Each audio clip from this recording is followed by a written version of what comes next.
Khulna metropolitan police KMP দুর্ঘটনা রোধ এবং যানজট কমানোর লক্ষ্যে বিশেষ একটি ট্রাফিক সচেতনতামূলক র্যালি আয়োজন করেছে।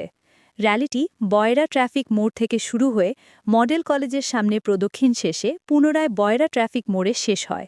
মেট্রোজেন সহ বিভিন্ন মোটরযান চালক এতে অংশগ্রহণ করেন। কেএমপির ঊর্ধ্বতন কর্মকর্তারা র্যালিতে উপস্থিত থেকে কার্যক্রম তদারকি করেন। র্যালিতে অংশগ্রহণকারীরা ব্যানার ও স্লোগান হাতে ট্রাফিক নিয়ম মেনে চলার এবং সড়কে নিরাপত্তা নিশ্চিত করার বার্তা প্রচার করেন। পুলিশ আশা প্রকাশ করেছে, এই ধরনের সচেতনতামূলক কার্যক্রম দুর্ঘটনা ও যানজট কমাতে গুরুত্বপূর্ণ ভূমিকা রাখবে। অনুষ্ঠানটি শান্তিপূর্ণভাবে সম্পন্ন হয়েছে। সকল কার্যক্রম স্যারের নির্দেশনা অনুযায়ী করছি। আমরা আশা করি আজকের এই ট্রাফিক সচেতনতা দিবসে আমরা যেটা শিখেছি, রাস্তায় চলার সময় আমরা বাঁ দিক দিয়ে যাত্রী নামাবো, ডান দিক থেকে নামাবো না, যাত্রী বাঁ দিক দিয়ে উঠাবো। তারপরে মোড়ে যে বাঁ দিকে হয়তো যানজটের সৃষ্টি না হয় সেজন্য সাইড করে দাঁড়াবো।